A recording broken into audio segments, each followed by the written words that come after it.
Hello, I guess we're ready to get going on our next panel, which is of great interest to me. It's about charities and their role or the possible misuse of them in terrorist financing, with, I guess, an emphasis here on Special Recommendation 8.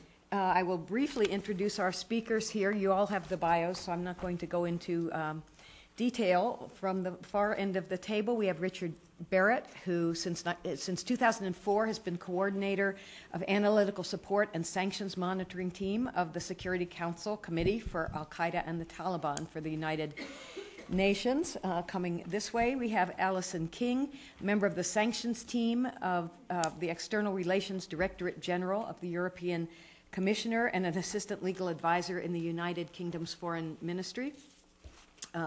Bruce Zagaris is the next one in here, who is a partner at Berliner, Corcoran & Rowe, has been there since 1978, serves as a consultant counsel and lobbyist for a number of governments, and is an adjunct fellow at the Center for Strategic and International Studies. And finally, right here, we have Stuart Yagona, a financial sector specialist for the World Bank. All of our speakers have a wealth of experience in a variety of capacities dealing with finance and finance of terrorism and measures against them, and particularly in the area of the misuse of charitable organizations to direct financing towards terrorists. I'm looking forward to hearing what you have to say, and they'll just go down the row here, speak for a little while, then we'll open for questions. Thank you.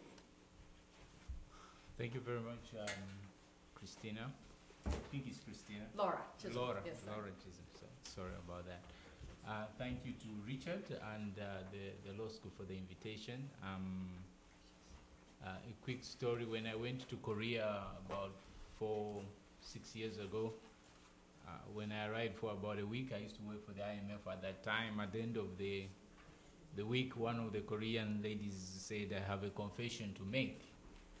When your name was sent to us as an advance to prepare for your mission, we thought you were from Japan. But alas, when you arrived, we say, wow, you must be a different type of Japanese species. But who knows? Nikonga does definitely sound like Japanese. Maybe my forefathers did come from there. But thank you so much. What I'll do quickly in the next several minutes is just to speak to the slides, and I'll also just speak in my personal capacity. My boss, the program director, I think you have seen the name there, Latifa Chiong, was supposed to be here, but she couldn't. We are having our spring meetings for the World Bank and the IMF, so she couldn't make it, and so I was sent on her behalf. So all the success will be hers, and any failures attribute them to me. Then I can keep my job. But what I'll be speaking about will be from my own personal experience from the work we have been doing, particularly with the developing countries. And for me, that's the prism that whatever I speak about or respond to is through that prism, not from the prism of North America or Western countries in terms of those that export the finances to help NPOs in developing countries, but looking at it from that perspective. But secondly, also from the perspective of my own personal experience, both before I came to the US, getting involved in community activism within my own small town, and also presently involved in an NGO, American 501c registered NGO, which is working in my own home country to build libraries for orphans and vulnerable children. So I'm wearing several hats. The only hat which I think I'm not wearing closely is that of the World Bank, because I want to keep my job if I say anything that is outside the reservation. What I'll do is just speak to some of the issues, just to throw them out there for us to exchange views on.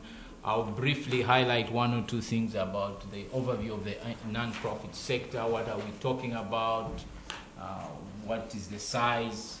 then the issues that have been highlighted by Laura in terms of what is Special Recommendation 7 talking about in terms of protection from abuse, and also emphasizing the oversight of the NPO sector, and then the international efforts, the whole issue of raising and dispersing of funds. What are the issues out there and the challenges? And then just highlighting something that I just discovered recently when I was preparing to come here, issues of compliance with Special Recommendation 8. What is happening out there? Because as we know right now, when the FATF promulgates these standards, previously it was restricted to the 32, 33 plus countries, but now it's a worldwide thing. So any standard that's promulgated by FATF is frankly speaking, binding on all countries in the world, because the UN has recognized them. And as Nikos, I think, mentioned, in the International Convention Against Corruption, they have been given recognition. And of course, we have the special recommendation, UN Security Council resolutions 1373, which again also gives recognition to the FATF. So just to get a sense of what is happening.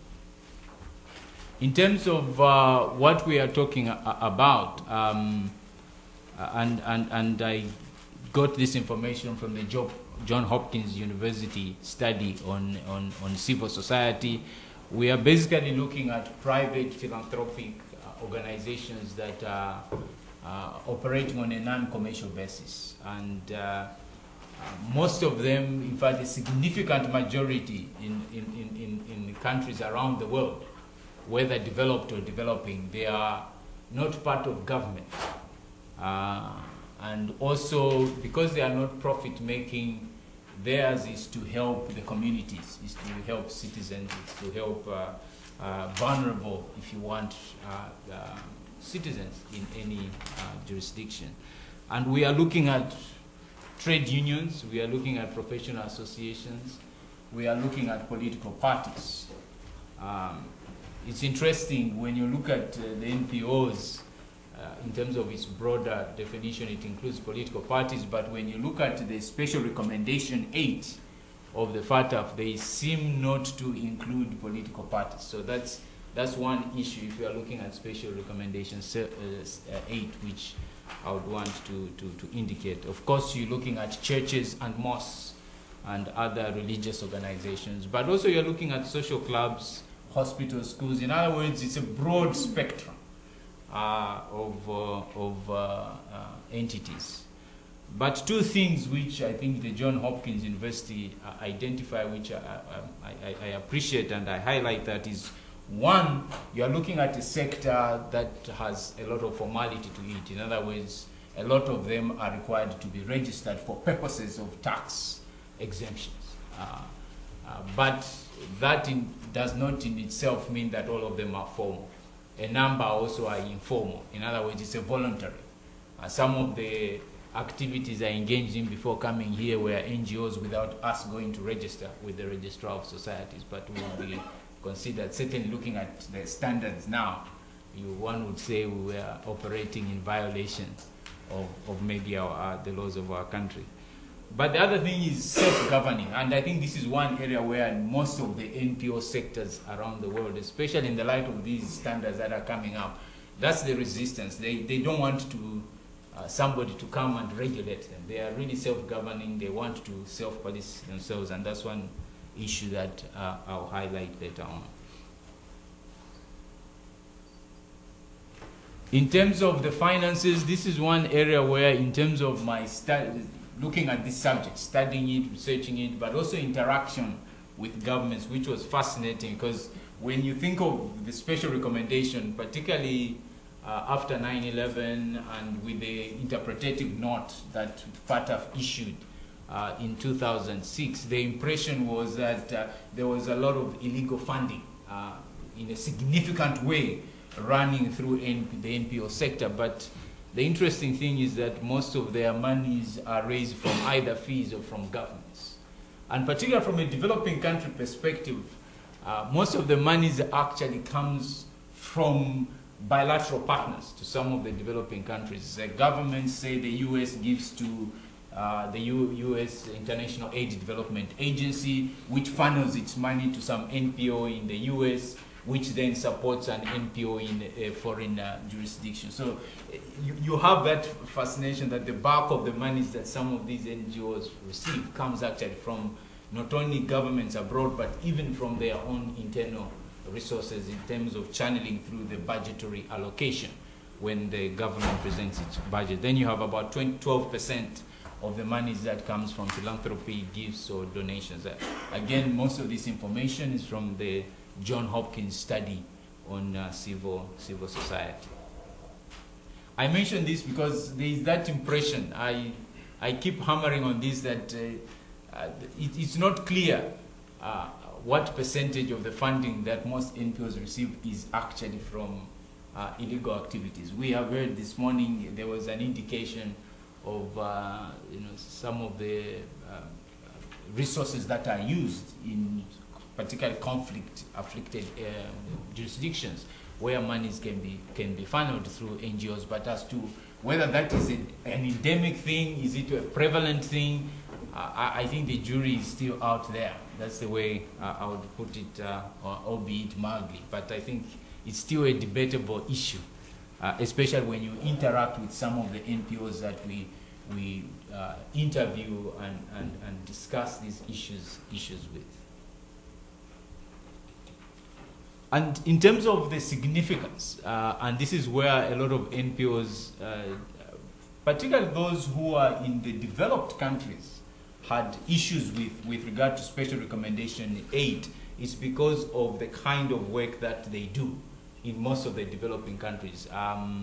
The gap that they try to meet, particularly when you are looking at most governments now that are trying to become, if you want, fiscally responsible. I'm not talking of the US, I'm talking of countries that have had to adopt a lot of IMF structural adjustment policies where they have had to cut spending on a lot of social issues. They have had to turn to NPOs to fill in that particular gap. And those are the figures that are here on this slide.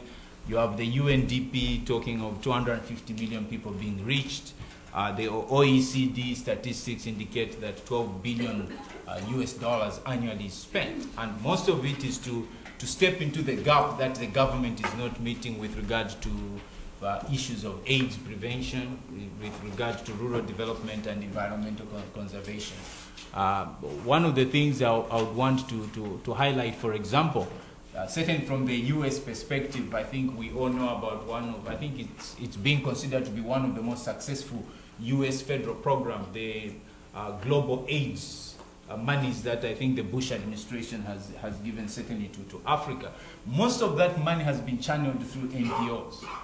It's not through the governments, but it's through the NGO sector. And perhaps that could explain why it has had a great impact, because they have cut off some of the governments that frankly speaking, are not accountable, put it mildly, and not transparent in the way they carry out their activities. But again, we are looking at a sector that is very significant, a sector that is doing a lot of good. This is what I mentioned about the state and market failure and filling in the gap. In terms of the issues that I would want to throw out there is, again, a challenge. Do we really know the extent of terrorist abuse? I know there are cases that are out there, particularly, putting aside the Hamas, the Hezbollahs of this world with regard to their political affiliations and wings, or putting aside Al-Qaida, putting aside maybe the LTTE from Sri Lanka, it's difficult to say, okay, what are we looking at in terms of the NPO sector? Whether it's by percentage or by actual empirical data of saying whether it's in Africa, whether it's in Asia, or whether it's in Central or South America, what are we looking at? Can we really say there is rampant abuse of the sector for terrorist purposes? at least what we know from a number of studies and speaking to practitioners is that yes, there is a problem with regards to governance issues. There is a problem with regards to transparency and accountability issues. There is an issue of fraud, embezzlement, mismanagement. But in terms of terrorist financing, a lot of countries that certainly we deal with and we go and assess to find out whether or not they are complying with these international standards. That's one of the challenges that we find. Some countries, for example, where I've been, they have had no history, both domestic or international, with regards to terrorism. You know, they have been at peace for as long as we remember, whether under colonial rule or even after independence. And so in other words, they don't really have this appreciation of how can the sector be used for terrorist purposes. They know they're in a global environment, but in terms of bringing it home, because that's what we want. We want them to comply with international standards. So that I think is what some of us are hearing. Give us the evidence to say, yes, we are vulnerable to terrorism. And I think that's an issue for debate, particularly for us who are in the World Bank, where we even have a unit that deals with civil society. It can be a bit of a challenge and something of great debate. The other issue, I think, which the standards look at is the whole issue of oversight. The question really is, should the government regulate the NPO sector? Or should they be self-regulated? I think one could say, I may be wrong here, but I think outside the US and the UK, there are very few countries that have I mean, for the US, it's through the IRS 501c exemptions. For the UK, they have the Charity Commission, they have the licensing and registration. But most countries, all they do is register the NPO, and that's it. You are on your own, so to speak. But increasingly, not necessarily because of pressure with regard to terrorism, but because of issues of governance and transparency. Most of the NPO organizations have been looking at how they can regulate themselves. They are also weary of the government coming in, again, because they are always in this adversarial position of where they want to look out on what the government is doing. And so you have that issue out there as to how do you monitor the NPO sector.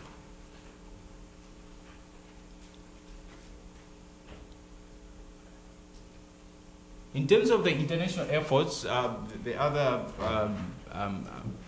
issues, I think I'll ask Richard if you want to have access to this to these slides.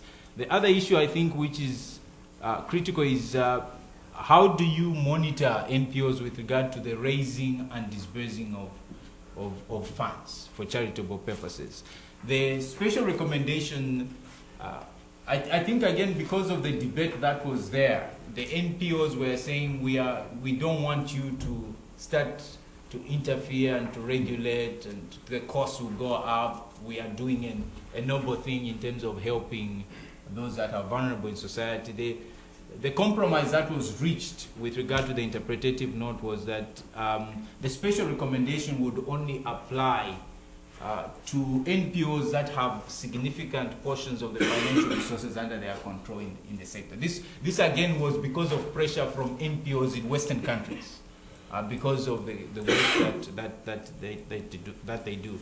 But secondly, that it has a substantial share of the sector's international activities. Again, that was to take care of the fact that some of the NGOs that are recipients of monies from what are referred to as northern NGOs or NGOs from Western countries, they funnel their money domestically through some of these NGOs, which are very small. They are really not significant when you're looking at the total share of the NGO sector in these countries that are recipients of these monies. And because of that, this was the compromise.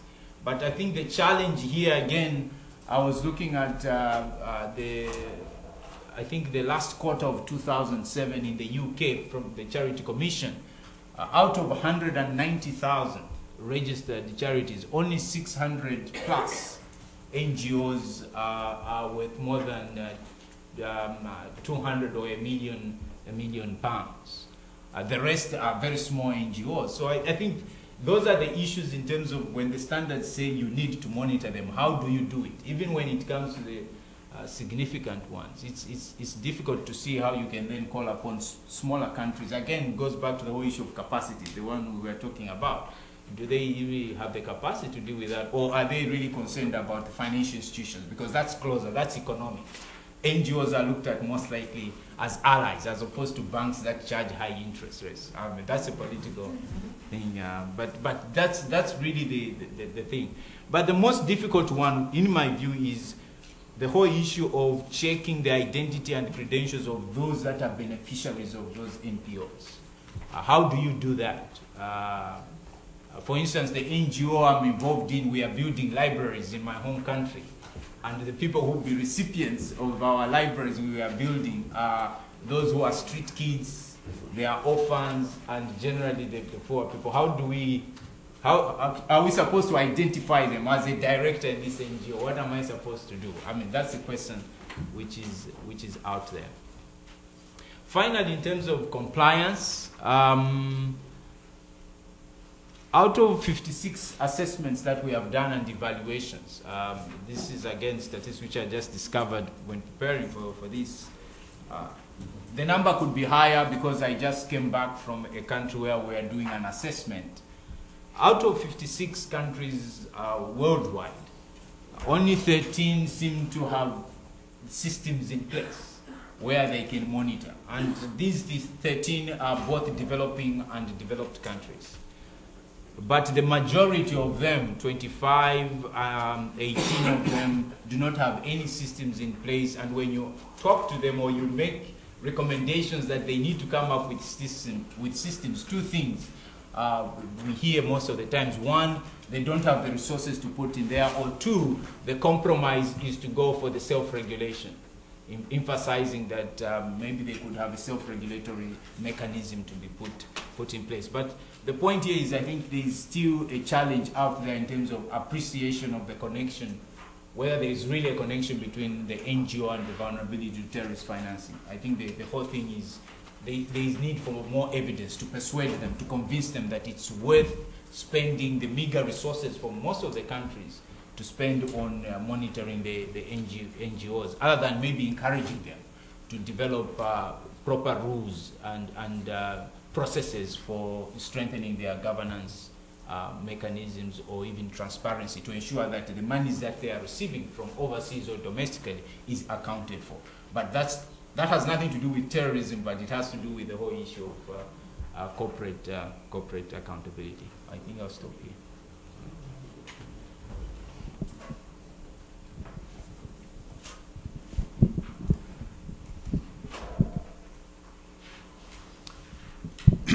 Good afternoon. It's a pleasure to follow that excellent talk. And my perspective on this issue comes from several angles. Firstly, I've spent a lot of time in my career developing U.S.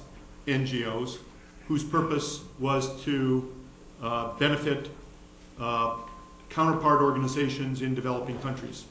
I've also spent time working on behalf of bar associations with the FATF process.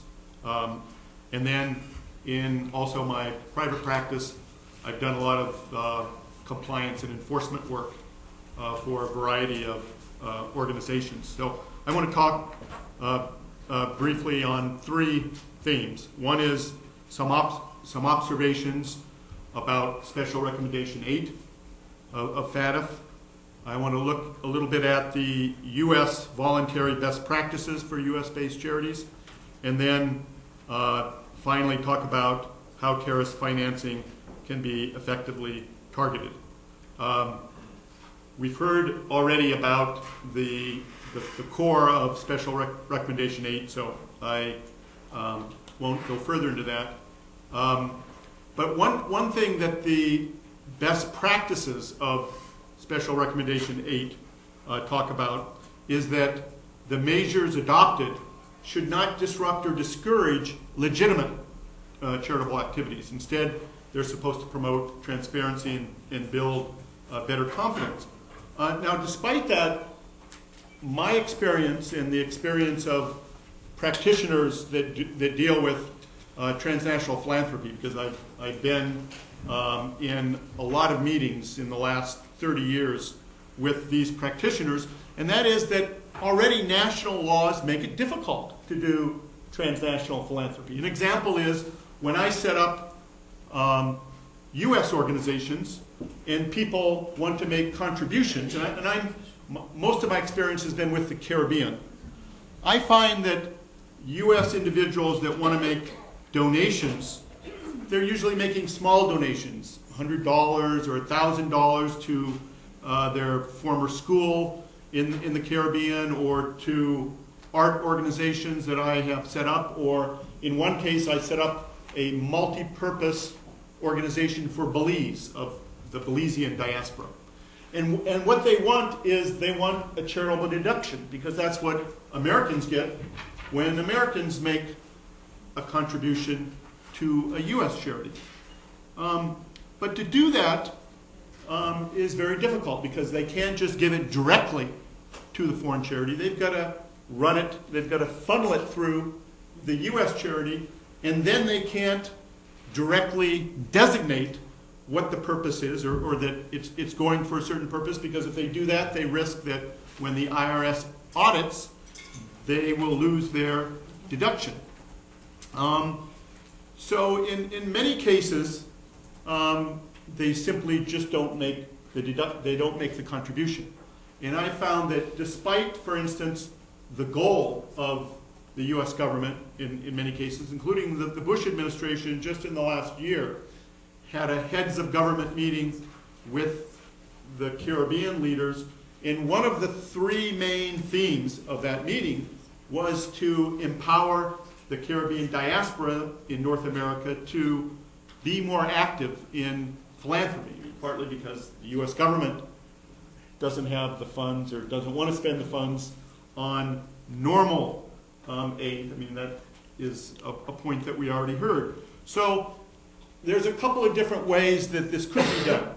The U.S. has negotiated some income tax treaties, especially one with Mexico, where the U.S. has said, if an American citizen makes a donation to a Mexican charity, that person will receive a deduction in the U.S., although it quite hasn't worked out, because so far the IRS hasn't recognized the Mexican charities. But this also brings another question, and that is, should either the international community or developed governments do something, have a carrot for developing countries to do more in the area of terrorist financing with respect to charitable organizations, because it is partly a problem of capacity. I throw that out, whether there should be benefits. The other area is that with respect to Special Recommendation 8, is the issue to take effective action against NPOs that either are exploited by or actively support terrorists. And we've heard that the normal way is criminal prosecution, but that Sue Eckert talked about how, because that wasn't working as a temporary measure, the international community developed this process of listing and delisting. And that's basically what the U.S. has used. However, the one case where the U.S. has tried to prosecute a charitable organization didn't really go that well, and that was the case of the Holy Land Foundation for Relief and Development. There was after many years of first having delisted the organization, they were then prosecuted.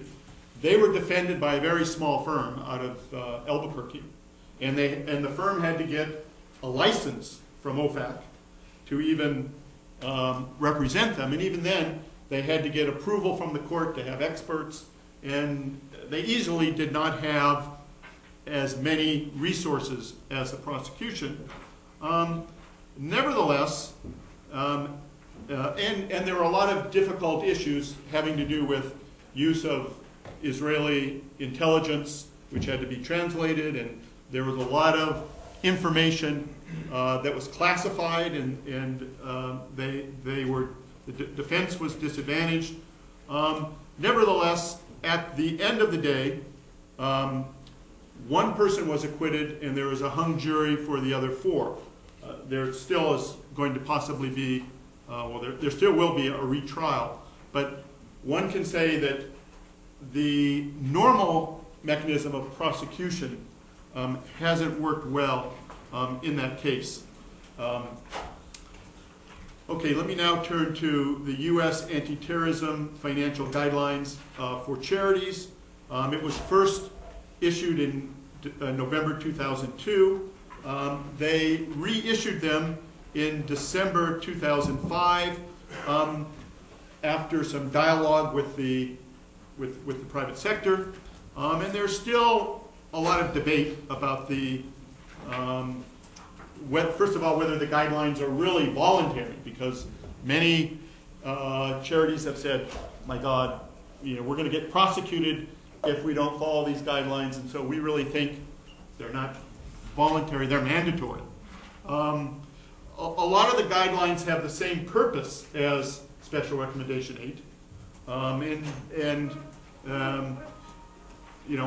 think they do track in a lot of ways. The U.S.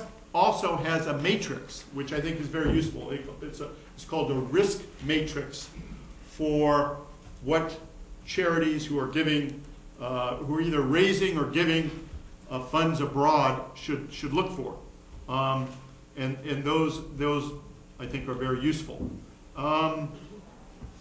Okay, because I don't want to take much more than a few minutes, I'm going to turn now to really my sort of concluding remarks, which concern how do we target terrorist financing more effectively. And clearly, I think there is a need for continued scrutiny.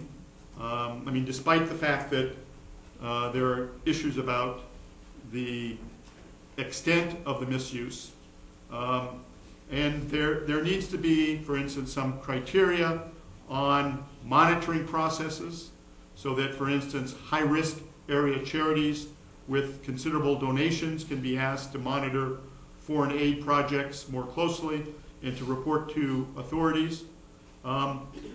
That this type of oversight, it won't work for all NGOs. Some will not have the resources to do it, and some will not pose a great danger simply by the amounts of money that they're dealing with. For instance, most of the charities that I've set up are all volunteer, and they only deal with, they usually don't even deal with more than 100,000 a year. And the processes I work out, they have to have agreements, and there has to be accountability. But even that takes a lot of time explaining to the foreign charities why we have to have all this accountability and why we have to do it every year, and why we have to have an audit trail for all the expenditure of the monies that we give them.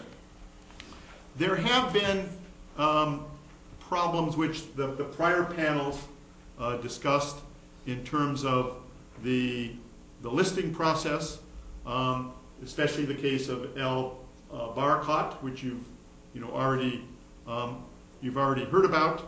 That case was especially problematical because it involved Somalia, which was also designated, and eventually, when Al-Qaida was delisted, there wasn't much publicity given to it, and it has caused a lot of problems both in Somalia, and I think more importantly, that in some other cases, like the Qadi case, have caused the problems that we've already heard about, that now the international community is no longer willing to make permanent this temporary process of listing unless the international community can do a better job of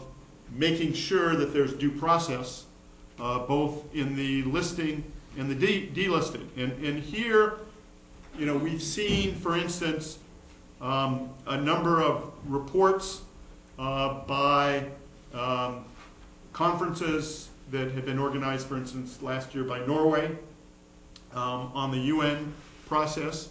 We've also, we're still waiting for the Court of Appeals decision in El Barakat. There's the Qadi case that is still pending, and I think Ellison may be saying some more about this, so I won't. So instead, let me conclude by saying that, I mean, I think, especially having participated in the FATF process, that what is especially important is that to the extent we want these, the listing to have legitimacy and to be sustainable, we're going to have to, at the very beginning, involve the entire world. I mean, if the FATF recommendations are going to have universal following, then you can't have 34 officials from law enforcement countries making the rules. I mean, I see this when I participate right now in the process. I mean, FATF, when I told them in 2002 that, look, the private sector hasn't participated in the framing of the problem, they haven't participated in the policies, the proposed policies, you've given us 2 chances to have a hearing, but then you're going to go behind closed doors without any record, and you're going to make policies for the entire world, which you expect the entire private sector and the governments to adhere to. And guess what? There are a lot of problems. And only if FATF and international organizations and governments make policies that are that meet the same transparency and governance that they expect the charities to meet, will those policies have legitimacy themselves, and will they be sustainable? And finally, only if FATF, international organizations, and governments make policies that are cost-effective, will those policies be sustainable. For any of you who want, I've skipped a lot of slides just in the because of time, and I'm be happy to make those available, but I want to turn the panel over now to Ellison. Thank you very much. It's a great honor to be here today. Thank you very much for the invitation.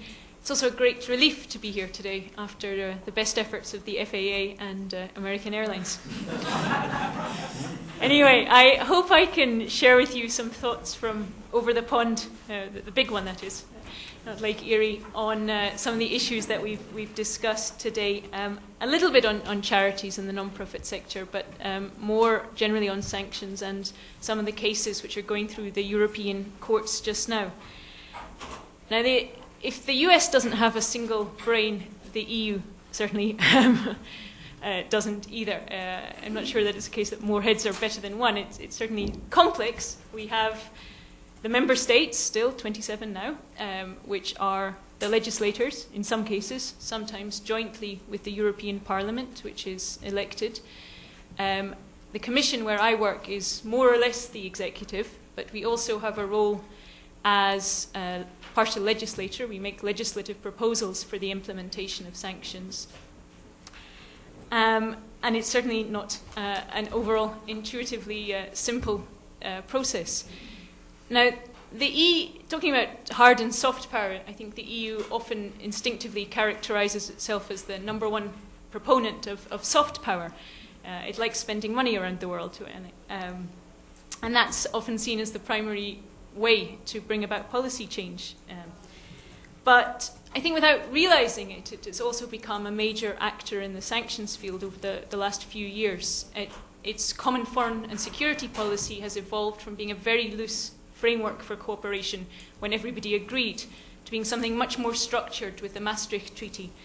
And we also set out our objectives in the Maastricht Treaty, which are very great and perhaps idealistic ones: to safeguard the common values, fundamental interests, independence and integrity of the EU in conformity with the principles of the UN Charter, to strengthen security of the EU, to preserve peace and strengthen international security, promote international cooperation, democracy, rule of law, respect for human rights, all good stuff. So human rights have sometimes been a reason for imposing sanctions. You could take the case of Burma or Zimbabwe, or indeed terrorism itself. I think, as Jeff was saying, terrorism is a violation of human rights, and preventing it can be a good reason for action. Within the EU framework, all 27 member states have to agree unanimously on a new sanctions regime before it can be implemented. And then we, in the Commission, make a proposal for how to implement the shared aspects of that, which is basically the trade and financial aspects of it. And that can be adopted on the basis of a majority. And then when it comes to updating lists on the basis of decisions by one of the sanctions committees in the UN or one of the EU autonomous regimes, then that can be done by an accelerated, expedited procedure just within the Commission. We have now, I think, about 25 different sanctions regimes in total, 16 of which involve asset freezing or financial sanctions. And 9 of those come from a Security Council resolution or resolutions. 7 are autonomous EU ones. I'd like to highlight our latest and greatest one, which was against the breakaway Republic of Anjouan in the Comoros Islands. We followed the example of the AU, which for the first time ever, I think, adopted targeted sanctions in respect of the leadership of that regime. And we thought that was great, and we would implement financial sanctions and a travel ban too. And an invasion happened, I think, days after our legislation was published. So that didn't stop the military action being taken.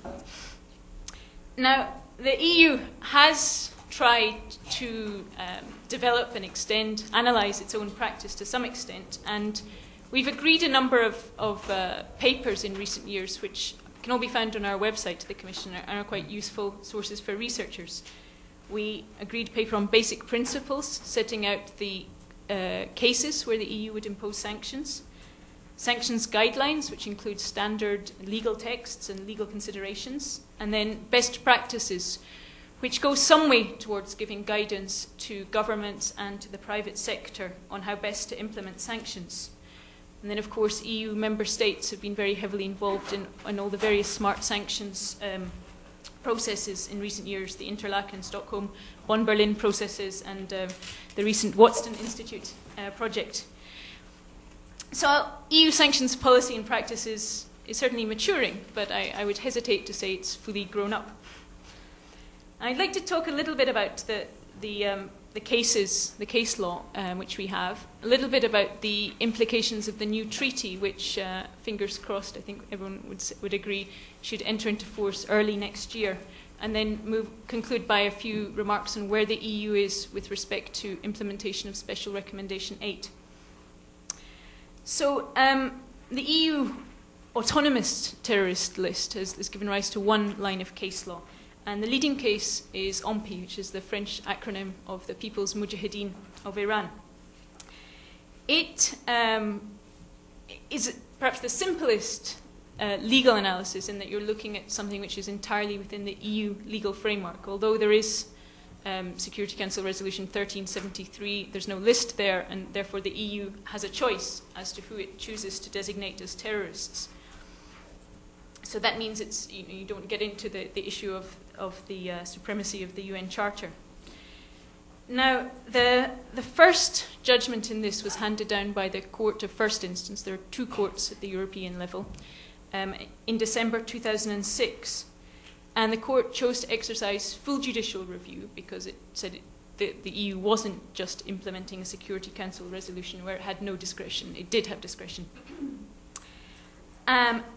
It analysed quite extensively what the human rights framework are, and I think it's important to underline the balanced approach that the court took there. I mean, it said that rights in general apply, but recognised the special limitations of the context, which could mean, for example, that although normally prior notification is required if you're going to interfere with somebody's property rights, in this case it wasn't. It would be enough to give people procedural rights afterwards. Obviously that would deprive the measures of their effectiveness. Also, somebody who is targeted had to have the ability to make their case heard by the decision maker. But again, that also implies that they need to know what the case against them is. At the same time, the court recognised that because of the nature of evidence that was used and because of the context, that there could be justifications for limitations on that exact right. You do not need to disclose something if to do so would jeopardise public security. However, the target must receive enough specific reasons, specific to that person, to enable them to exercise their procedural rights, and also, importantly, to enable the court to exercise its role as supervisor of the implementation of the regime. So, finding that even with the limitations, these core procedural rights were not met, it annulled the regulation as far as it concerned OMPI. There had, meanwhile, been a subsequent decision to continue listing OMPI, so that they continue to be subject to financial sanctions for now, but they are appealing again. So the court of first instance has applied these same standards in a number of cases now, Al-Aqsa, Cizon, and also the PKK. And it just a few days ago came out with the same result as regards the PKK. So the EU has changed its procedures as a result of that December 2006 ruling. So I'd highlight some of the following elements in the changes. There's a new working party established, which includes representatives of all 27 member states and the EU institutions. Its job is to examine proposals for listings and delistings. So that process existed before, but it's been formalised now. Member states or third states can submit proposals which have to include all relevant information, circulated to the delegations in advance of the meeting, and deliberations are confidential, but that these terms of reference are public now. A statement of reasons is given to each listed person, which is meant to enable them to understand the reasons for their listing and to allow judicial review of the decision. It explains how the criteria for listing are met and includes the nature of the terrorist acts which are meant to have been committed or planned and by which national authority they have been investigated or prosecuted. Each person is notified of their listing and of the options which are open to them, whether to seek exemptions or to seek delisting or submit evidence to the decision maker, and also to challenge their listing in the EU courts. And this list is frequently reviewed. It's reviewed in its entirety every 6 months, and there can also be periodic reviews in between times if evidence is submitted. Any delisting proposals are considered on an expedited basis. So far, 10 persons and 5 groups have been delisted since 2002. Now, there will be a further case brought by OMPI. The judgment hasn't come out yet, but that will examine how far these new procedures meet the standards which the court will require. So that will be an important case for us to see if we're doing the right thing now. Okay, the UN, Al-Qaida and Taliban regime, the two leading cases, as I think we've heard, are Qadi and Yusuf/al-Barakat. Now, the Court of First Instance in the first level decisions upheld the EU laws which imposed sanctions on these two entities. It was basically looking at the legal framework, including international legal framework, and accepted that the EU had very limited discretion to go against something which the Security Council had decided under Chapter 7. It did, however, recognise a limited exception for human rights insofar as they were part of jus cogens, the non-derogable part of human rights. And it concluded that these, the applicants' rights to property, to a fair hearing and to an effective remedy, insofar as they were infringed, did not constitute jus cogens. Just a sort of interesting footnote here, the Hassan and Nayadi judgments from July 2006, there was a little added nuance to this analysis, which is that EU member states are bound to act in compliance with human rights when acting as members of the UN Security Council. And when they when a delisting proposal is put before them, they as member states must ensure human rights are respected insofar as they present that to the Security Council. Now, January 2008, we had the Maduro Opinion, which recommended that these laws be overturned on the basis, basically, of human rights and, in particular, the absence of independent review in the UN system. Now, it would not be appropriate for me, speaking as a representative of the EU, to speculate as to the outcome of that ruling. Of course, the EU will comply with whatever the court hands down. We simply don't know which way the court is going to go in what is an extremely important, clearly, and extremely complex case with the interrelationship of community law, EU law, human rights law, and UN international law generally. So, watch this space. The Treaty of Lisbon, assuming it enters into force, will bring about a number of changes. It'll cover the current gap as regards EU internal terrorists, which currently, because EU sanctions are linked to foreign policy, purely internal groups such as ETA and the IRA cannot be subject to asset freezes. They can only be designated as terrorists, but with fewer consequences. And it requires necessary legal safeguards to be implemented. Now, we don't fully know what these necessary legal safeguards are until we get the court judgments, but we should find out soon. And judicial review is also extended to this little bit of foreign policy, which involves listing people. So that's a small but a significant exception to the idea that foreign policy decisions are immune from judicial review in the EU system. There's also a little change in the institutional balance because the European Parliament will gain power as co-legislator as regards the framework for asset freezes on internal terrorists. So, an interesting time to be working in the sanctions team. Now, it's very hard to add to the very good points that have been made by Stuart and Bruce as regards the difficulties of dealing with the non-profit sector. Certainly within the EU, we have enormous diversity of member states, of legal forms that are used for non-profits, of their objectives, their activities, and also the scale of it. In some of our newer member states, we're really trying to get the sector off the ground because it didn't really exist under communism, or not in the form that we imagine today. In other member states, the non-profit sector makes up more than 10% of GDP. So it's an enormously diverse and complicated set of facts that we're dealing with. Now, the Commission has prepared a communication in 2005, the end of 2005, which proposes a way forward based upon the Special Recommendation 8. And it suggested that there should be appropriate oversight mechanisms. There should be registration of NPOs insofar as they enjoy public benefits, whether that's tax exemptions or the ability to receive grants or collect funds from the public. And it proposed also a sort of more voluntary code of conduct as the first step for regulation.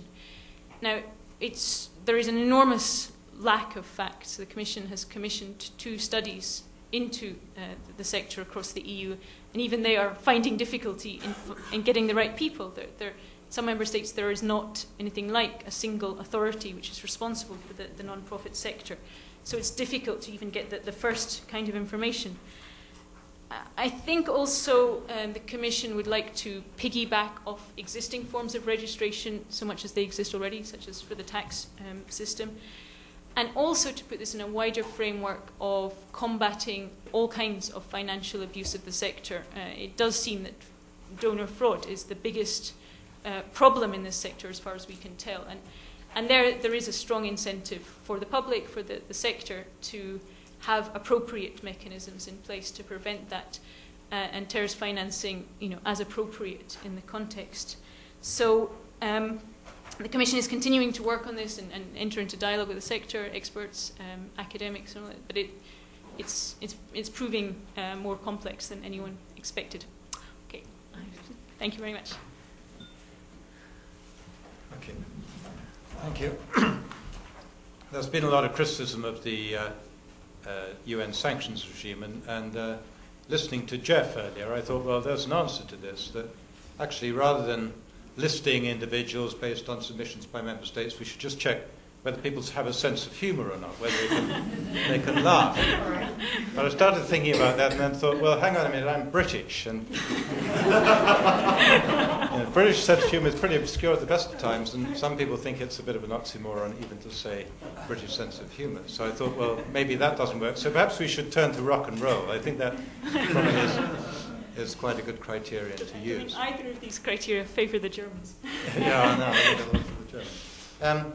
But just as there's criticism of the sanctions regime, so is there criticism of any regulation or regime that sets out to deal with international terrorism. International terrorism is quite obviously, by definition, a slippery customer, a difficult thing to deal with.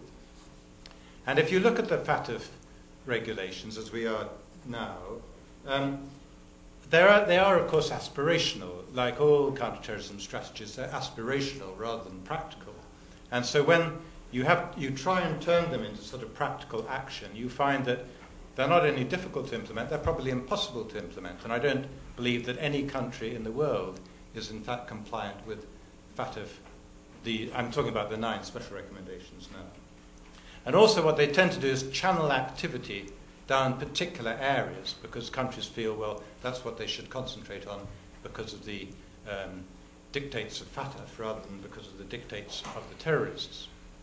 Now, I think if you look at 8, Special Recommendation 8, which is what we've been asked to do, it starts by saying countries should review the adequacy of laws and regulations that relate to entities that can be abused for the financing of terrorism.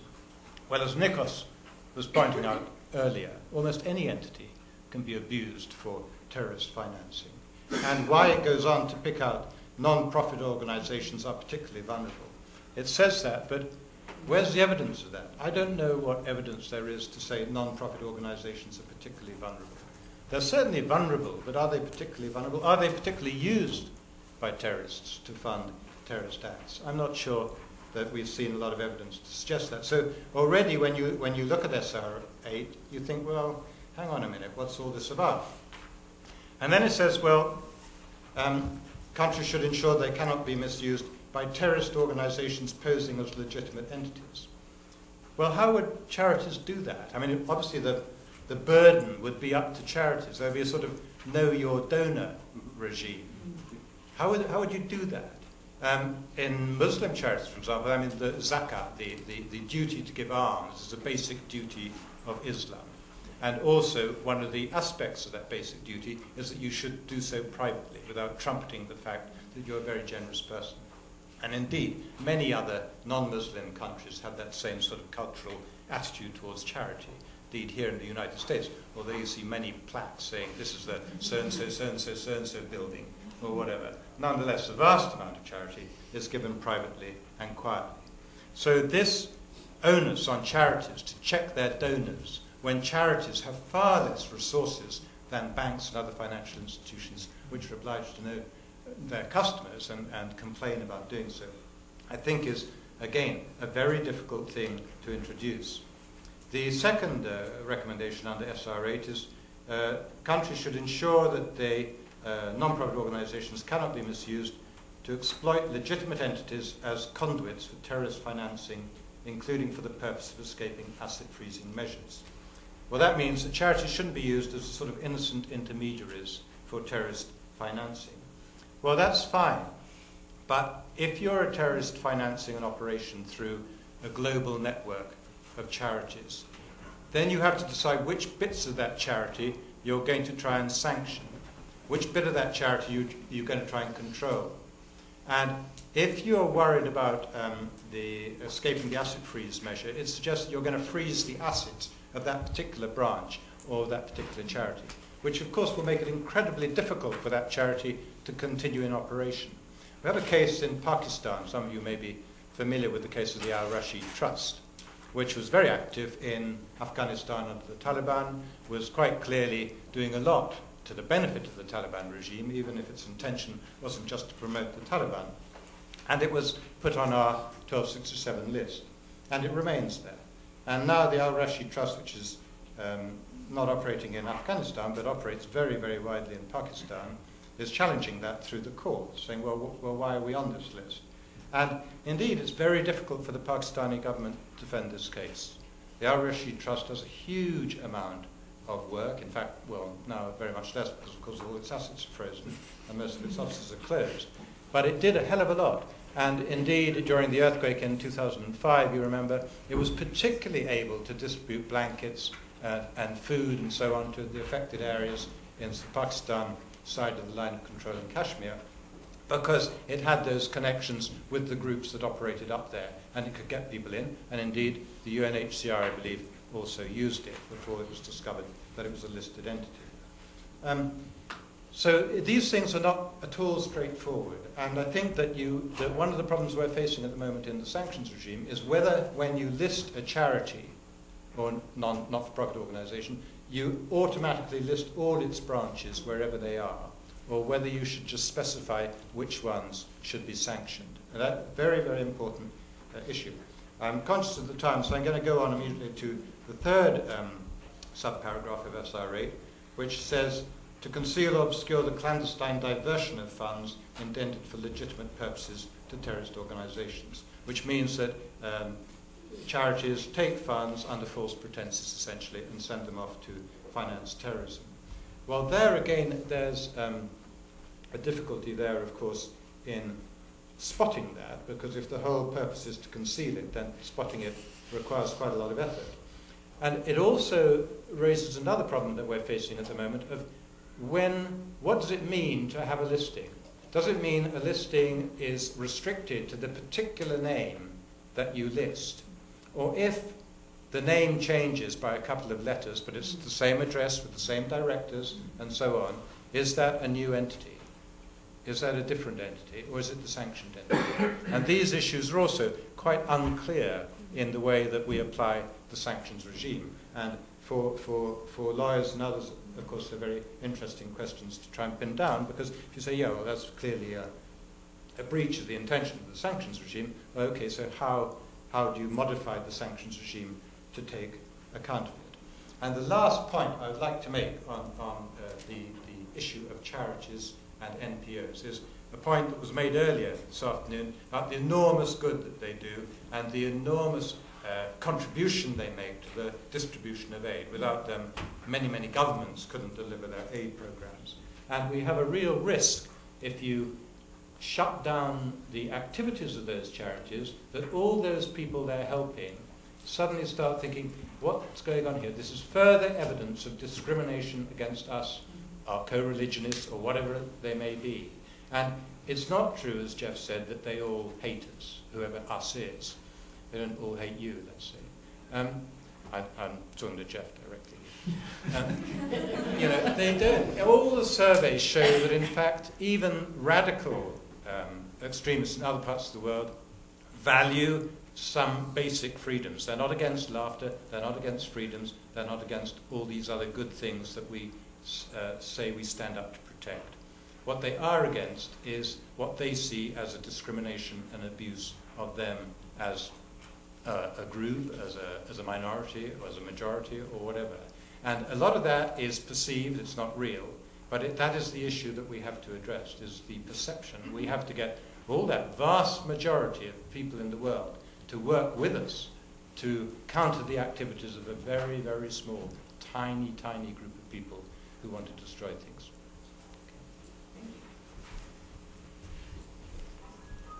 Thank you very much to all our speakers. That was fascinating to me. We have some time for questions, or if you have, I noticed you all writing, if you have comments on each other's or questions for each other, we could let you start off, but otherwise we'll just have questions from the floor. Well, first, if anybody asks questions from the floor, be sure you wait for the mic, because I'm receiving emails from people that are watching this on the web, and they're saying they're having difficulty hearing the questions, and they would appreciate it if people use mics. Thank you. The one comment I would make is on what Richard just said, and that is that a lot of times when we are listing charities that are in Muslim countries, then at the same time they're also not getting official government assistance. And some of those places like Pakistan or Palestine have 20, 30% unemployment, and it becomes a recruiting tool for more terrorist acts. And so I think we risk the possibility that we're not stopping terrorism, but to the contrary, we risk making the environment that is more conducive to the very people that we want to stop, who are able to use those conditions to recruit to do more terrorist activities. Agree. Yes. I do want to. I would like to be sanguine about the prospect that we are all agreed on some basic things, because one of the things that would give me comfort is if there was not as much disinformation out there. So I look at disinformation as political warfare, and there's been a lot of disinformation I've heard today, and I don't blame any of the people who have said it, because it is out there. It's out there in the blogosphere, and you know, the notion, for example, that we have no empirical evidence that charities abuse or terrorists abuse charities. You know, I think what is the definitive account of how Al-Qaida got its money before 9/11 is the 9/11 special monograph on terrorist financing, and it said, contrary to popular belief, bin Laden did not have the benefit of his family money. Instead, all the money that Al-Qaida needed in order to buy peace with the Sudanese government and then with the Afghanistan government came from like-minded Gulf charities. And so I think that would be what I would ask a court to take judicial notice of if I were litigating this case. And so when I hear people doubt whether or not that's the case, it makes me think that there's disinformation. Al-Barakat was the one entity that was publicized in the U.S. where we de-designated some of the Al-Barakat entities, which, if anything, suggests that we do have a system in place, rather than the opposite, to challenge a designation. And when it comes to U.S. Charities in the U.S. that we have taken action against, there have been 8 or 9 that have been officially designated. The batting average of the U.S. in successfully defending those designations under our executive order is 1,000.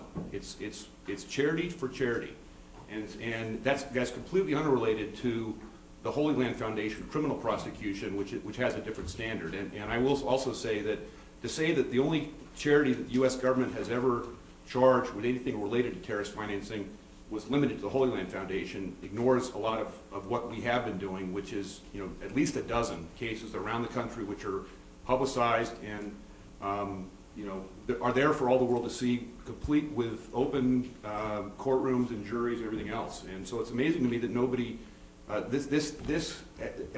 we are sitting here today, there's so much disinformation out there. And I guess my question is, and this is really directed for both Richard and Allison, is, do you sense in Europe that there is this aggressive effort to thwart soft power tools, as there seems to be in the United States?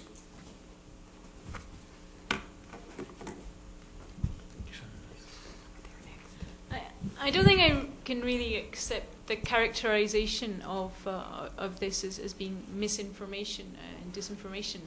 I think that, as Richard was saying, you know, where is the evidence that the non-profit sector is particularly vulnerable? Yes, it has been documented, and I certainly accept that in a number of cases, charities have been used, or there have been legitimate grounds for suspecting charities of involvement in one way or another in terrorist financing or a whole heap of other abuses.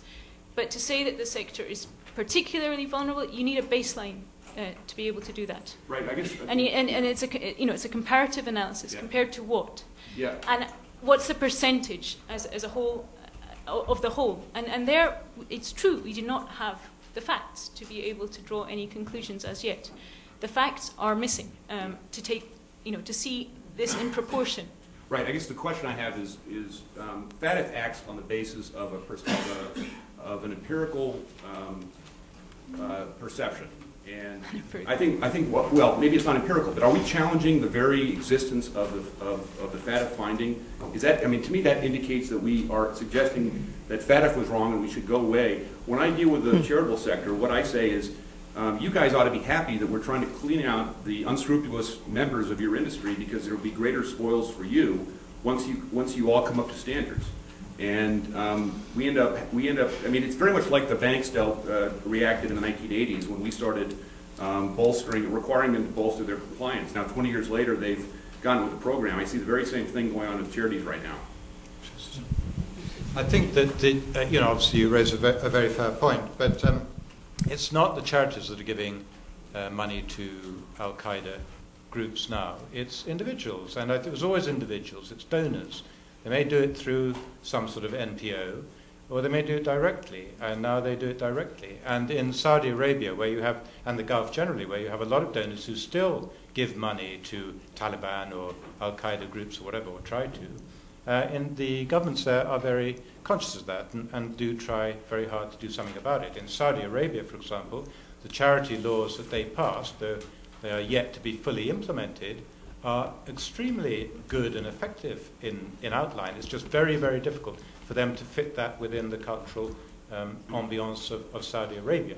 But nonetheless, it is now very difficult to send money abroad for charitable purposes without going through a government agency. That's what you have to do. And if you talked about Osama bin Laden in Sudan, you have to remember the times, the pre-9/11 times. When Osama bin Laden was in Sudan, it was a transition from him being funded directly by the Saudi government, by the Pakistan government, by the American government as well, indirectly. There was a very, very different agenda. Sudan was a transitional phase. It was before the East Africa bombings. Then, okay, he went to Afghanistan and things changed a lot. But, one should be careful, I think. And I'm not saying that the FATF, the 9 special recommendations are wrong. What I'm saying is they need to be kept under constant review. You need to think, are they useful for the purpose for which they were designed? Yeah. Go ahead. Just a quick response. I think from our perspective, certainly in terms of dealing with countries that are outside the sphere that you are mentioning, because the FATF standards apply to all countries, all jurisdictions. Certainly all our member countries within the World Bank, they are required to comply because we have recognized the standards. But I think it's the responding to the questions that are raised. You go to a country and they say, but what is our risk? And particularly nowadays when we go to evaluate these countries, we have made it a point to meet with the intelligence, security intelligence agencies in these jurisdictions, precisely because police normally wouldn't know what's happening. So we normally meet the intelligence because they would be able to even tell us off the record, yes, see, this is what is happening in this country. Like I went to one jurisdiction which helped one Western country. I want to mention the Western country, but they helped them to arrest Al-Qaida suspects. And it has nothing to do with charities. It had to do with this Western country saying to the small developing country jurisdiction, Al-Qaida suspects are coming to your country, monitor them at an appropriate time, arrest them. And they did that, they cooperated. That was about 5-6 years ago. But I think the question they always raise is, we have never been subject to domestic or international terrorism, so why are you saying that our sector? But here's the evidence. This is what our sector is doing in terms of AIDS, in terms of poverty reduction, in terms of agriculture, basic stuff, healthcare, building private hospitals. I think that's the question. But where it resonates, I think where if you meet even NGOs, those that are both of self-regulatory organizations and NGOs themselves, what resonates with them is the issue of transparency, issues of donor fraud. That is one of the reasons why some of them have undertaken radical reforms. And when you ask them, have you looked at issues of terrorist finance, they said, no, our issue is donors. Donors are actually saying, we can't give you money unless you are able to produce audited accounts and the like. So I think it's a question of how do you approach it, and maybe even attain the goal of making sure that if they have proper accounting processes, they're able to monitor money which is coming in.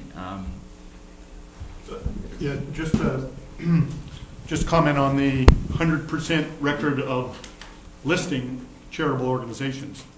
I mean, the problem is when you're trying to challenge a listing, I mean, first of all, a lawyer has to get a license.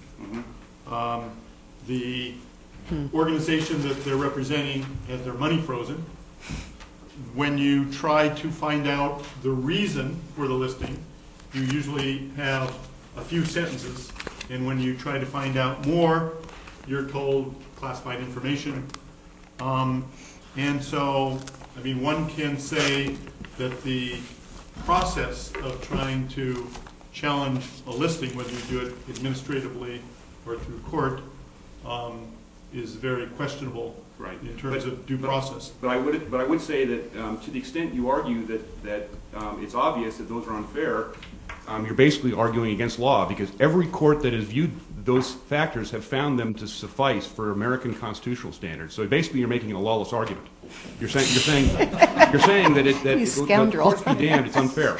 No, it's true that U.S. courts have tended to side with so far the U.S. government, because of national security reasons. But I still think that, many people have cited the questionable due process of the entire system, and it's also reflected now in why the international community is reassessing the process of listing and delisting. I think it's important that we make the point that we are not denigrating or suggesting that all Muslim charities are corrupt, because no one is making that allegation or making that case. So that's point number one. But having said that, there is certainly compelling evidence that some Islamic charities have been corrupted, either from within or through donations where the person was thinking the money was going to a legitimate humanitarian cause when it was funneled off to finance terrorist activity. And why do I say that? A review of the consolidated list, which Richard is in charge of, there are approximately 40 charities that the international community has designated as being related to Al-Qaida or the Taliban. On the U.S. OFAC list, there are now close to 50 charities that have been designated and linked to Al-Qaida, the Taliban, and other terrorist groups. So why is there particular concern? Well, that's one of the reasons. The other obvious reason is that if you read any of bin Laden's statements, public statements, recorded statements, he himself has stated that Muslims have a religious duty to use zakat. He's taken this very precious principle, one of the pillars of Islam, and perverted it, and said that zakat should be used to finance the jihad, the killing of innocents. And so that's what he's imploring his followers to do. So I think there is reason for concern, and then having, and apparently the UN Consolidated List has recognized that, as has the U.S. list. And then what I hear you saying is particularly troublesome, because I hear Bruce saying, be careful not to designate them because you may offend somebody, and he may then take up arms against the U.S. I hear Stewart saying, don't regulate them because they have limited assets and limited resources, and we don't want them spending money on regulations and reporting requirements. And so what are we supposed to do? There's a problem, and what are we supposed to do? I think what we're supposed to do is really concentrate on the individuals. What the people you want to stop financing terrorism are individuals. Sure, you want to make it difficult for them to do that through charities, but I think that the designations of charities in the early days have really cut that off. Well, not cut it off completely, but really shut it down quite a lot. And I think that when you designate a charity, it's not the charity itself which is doing the bad thing, it's the people who are directing the charity. And that's why I think that designations of charities must be backed up by the designations of the individuals who are directing their activities. Sometimes you can't separate it. Sometimes the individuals and the charity are one and the same. The board of directors, the people that are directing and leading the charity are also corrupt, again, in some cases. Well, that of course may be true that you can't easily separate the two, but it's much easier to identify and track the individual than a charity which has a brass plate, I don't know, in the Cayman Islands or something, and can just quickly change its name and go elsewhere. So I do feel that while it's not wrong, of course, to highlight and alert states to the fact that this particular entity is being used to finance terrorism, the key thing is to identify the individuals behind it. Okay. Maybe Oh, Thank you. we have a question over here. That's maybe our last one, I think. Can I just clarify a little bit of this, because I do have one point of agreement with Jeff that there is misinformation out there about charities and terrorism, but not necessarily in that direction. What I have found is that there is a lot of information about charities, papers published on the internet, and you check their references and they don't exist, or they make the opposite point that when they argue. I think there is some clearing of the air that is necessary. All charities, I think there is evidence, all kinds of charities can be and have been abused from all religions, not only Islamic ones.